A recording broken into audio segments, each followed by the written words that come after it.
I'm Yuri. I'm Jakub. And we're going for a drive.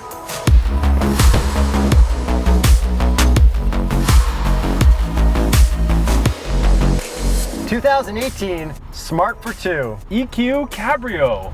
My God, this turning radius is incredible. It's like lane to lane on U-turns. It is the funniest thing I've ever experienced in a vehicle. Okay, so this is our first Smart. Yes, it is. This one is electric. And let's clear things up. Mercedes owns Smart, just in case people don't know that. And it's a Cabriolet. Yes, it is. And a Targa. First thing, horsepower, torque, and EV range. How about EV range, torque, and then horsepower? Let's go. 93 kilometers of range, 118 pound-feet of torque, and 80 horsepower. It gets a little more than that for range. Yeah, when you plug it in, it says that you will, but that's the official rating. So it's a good city car. This is strictly a city car. To be honest, if I was just cruising around like less than 6 kilometers a day in the city, going for little errands with no top, this thing is wonderful to drive. For that exact specification, I 100% agree. So let's get into the good features and stuff of this car. What would you like to start with? Let's start with this roof. Okay, the missing roof. Okay, how does it work? We have a button in the center console. You can hold it and it will go all the way back like a Targa. And then you press it again and then it folds itself down all the way. Then you remove these side panels. And then you can store them in the trunk, which is awesome. Yeah, they have this like latch system. It's pretty cool. And with the windows up, it's pretty nice drive. With the windows down, there's so much road noise and everything in your eyes being blasted. It's kind of annoying. But like right now, it's pretty perfect. Right now, it's fine. It's mint. You have to have the windows up, otherwise you're just getting blasted with like rocks and dirt. This right now is nice. Okay, what about the range? The range sucks, but I think it's perfectly appropriate for the size of this vehicle for city driving. Yes, for city driving. For Jacob, he lives just outside the city. Yes, I do. There's farms within like a 10-second drive. Pretty much. So he's a country boy. Not really. I'm a city slicker, so for me, this makes perfect sense. Like my wife works 7 kilometers away from home. She could drive this there and back, no problem. I believe that. Your old work, when you used to have a job, how far away was that from your home in the country? My real office job? Yeah, your old office job. It was 16 kilometers. So 30 total. That would have been fine with this. And if you add anything to your journey, it's just you're rolling the dice. I can't deal with this range. This is way not enough for me. And if I had a normal 9 to 5 in the city, I think it'd be perfectly fine. Yes, you've already stated that. Very pleasant. So let's talk. Mildly pleasant. Very pleasant. Let's talk about charging. It is 2.5 hours on level 2, which is kind of appropriate for the range. How about level 3? Doesn't exist. I know. Level 1 in your regular household plug is about 13 hours. That seems perfectly reasonable. It is reasonable. I guess you get a lot of range because the battery is so small, because the car is so light. Well, you don't get a lot of range. Well, you got a lot of range compared to the battery size. Yes, it's quite decent. What's the most important thing about racing? Going fast? Make things lighter to go faster and farther. And more horsepower This as is well. lighter, right? This is lighter, so it goes more on less. Well, there's no car here. Aerial Atom, no car there either, but it goes farther and faster. It doesn't go farther. This is an Aerial Atom. This is not. We are sitting in a tritium cell. Okay, cool. Yeah. So apparently this is quite safe in crashes. I do remember when smart cars came out, everybody watched the crash test videos. They're like, damn, that's amazing. Would you rather be in this or an S-Class in a crash though? Same thing. Is it the same? That's your answer. Whatever. On the record, that is your answer. Yeah, same thing. Flip a coin, I trust this. Wow. Okay, I would rather be in the S-Class 1000%. Now there's some weird things about this car. There's a lot of weird things. Let's dig into the infotainment before the rest of the stuff. Okay. For a Mercedes, it's awful. For a Smart. For Smart, which is owned by Mercedes, it's awful. I expected way more. Oh, the graphics look like 2007 web plug-in button stuff. Like it's like a children's tablet. Yeah, but I mean, everything's in a nice position to get to. What did you notice about the volume? There's lag on the volume knob. Yes, there is. There's no satellite radio, but I just plugged in my iPhone and the USB worked. I feel like this needs Apple CarPlay, Android Auto, and Sirius satellite radio. 100%. Unless you're just going for like a 5-kilometer circuit around your little town, then whatever. We have our battery gauges in the middle. It's pretty easy to go through. Everything's very simple. There is no back button. I find that very frustrating. You kind of just need to click OK through stuff until you get to the next screen. Yeah, regardless if you want to go through that. You have an eco mode while driving, which limits you to like the 50% bubble, so you can't get past that unless you hit the kick down pedal. And the gauges show up on this little thing on the left, which is cool. I love that analog gauge. It's like a dedicated analog gauge with your power percentage, charge, and your battery power. I really like it. I have no issues. You don't have to worry about it Exactly. never being somewhere you can't find it. Yeah, and you don't have to worry about lag. It's just right there, analog. And the last thing before I let you drive, I got very excited about the one pedal driving in the i3. Yes, you did. This is also one pedal driving. There are no options for paddles to slow you down. There's no down button for S to slow you down while driving. It's just your one pedal is your one pedal. When you let off, it slows you down a little bit, charges a little bit, and it won't throw the brake lights up ever at any point. Which is not one pedal driving. Well, it's still one pedal driving if when you let off, it goes to charge mode. No, one pedal driving by definition throws up your brake lights because it's one pedal because it's your brakes. But what if you let go of that pedal and the brakes don't light up? Is that still one pedal driving? No. It is, because it's the No, same it's not. setting. It's called one pedal driving because the brake pedal is the gas pedal. Okay, look, ready?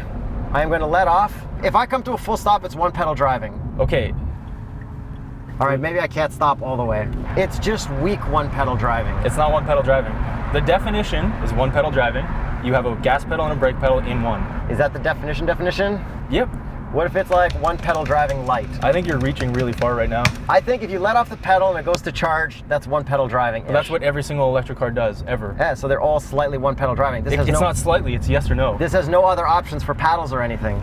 We'll get into that when I drive a little bit more. All right, go for it. I'm flooring it. I let off. My brake lights are not thrown up. By definition, that is not one pedal driving. Yeah, but if you slow down, technically that's one pedal driving-ish, because it does have an anticipation meter, which shows you that if you let off, it slowed you down in anticipation of a stop, and it gives you a score on that. But it's still not one pedal driving. It's one pedal driving, but it's not full come to a stop one pedal driving. We will never agree on that. It is not one pedal driving. Moving on.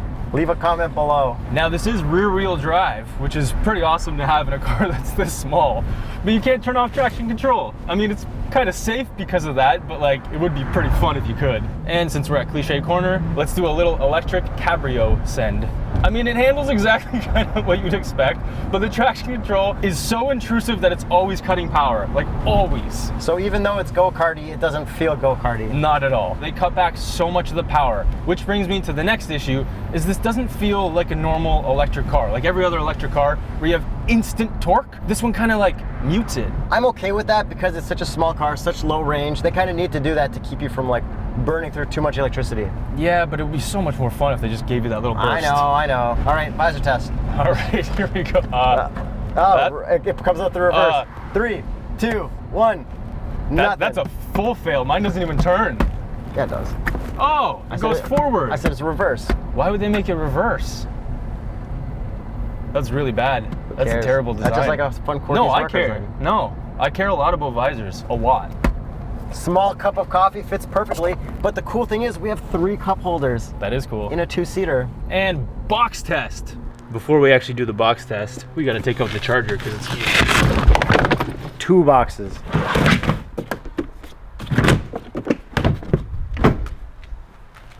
Now I'd like to talk about the funniest thing. There's a couple funny things. The funniest one though, for me, that I discovered by accident, is the hood release. I noticed these 2 button-looking things, so naturally I had to pull them. I pulled them all the way out, and then I start to open the hood. Well, turns out the whole hood comes off. And it's like attached with a safety cable. Yeah, it's plastic. Whatever, it's cool, I like that. It is cool, it's weird, but I don't get it. You'd never need to be under there anyways. What I want to talk to you about is how much room you have. Tons of room. That's what I'm saying, man. Smart cars are gigantic inside. I wouldn't go that far, but I'd say roomy enough for the size of the exterior. Gigantic. This is not gigantic. Is this the most room you've ever had in a convertible? I have more room in here than in a Miata. The next funny thing you mentioned, the ignition. Yeah, so first time getting in here, I'm like, how do I start this? Where's the start button? Nope, turns out this has a regular old key.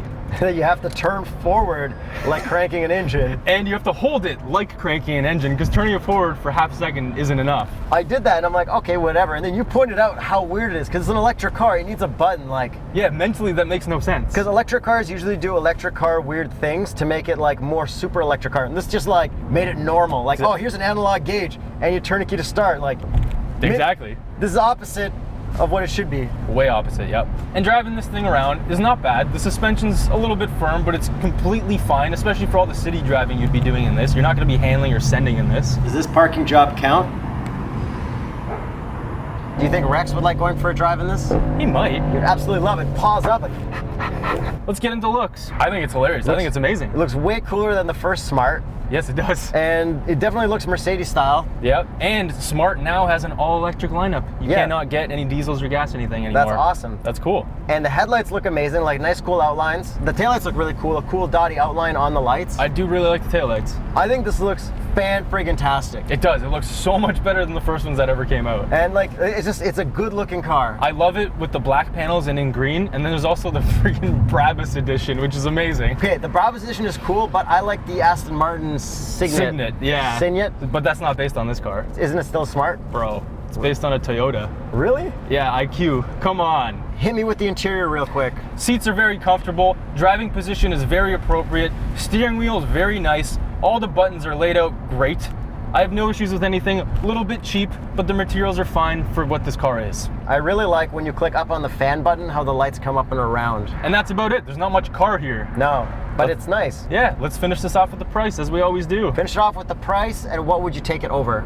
I wouldn't take this over anything. But it's gonna be a nice little cruising car. Yeah, but I wouldn't take it over anything. Okay, what's the price? Starts at $32,000. This one is over $35,000. Canadian. That's right. Which is all around the price of every other electric car, like the Hyundai Ioniq, the Leaf, all that kind of stuff, which I would take over this. I think if you didn't have many places to go, it would be a lot of fun to have. It's very nice driving experience with this top off. I don't think they could make it any cheaper because it is a Mercedes product. I agree with that. Would you take this over anything else? No, I guess not. Exactly.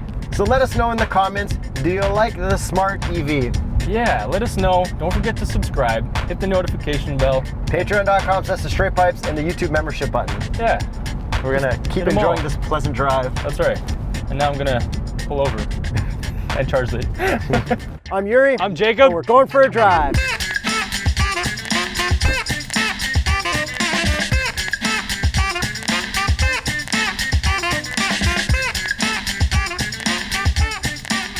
Subscription break. Don't forget to subscribe. Subscribe right now. Subscribe. We didn't do that.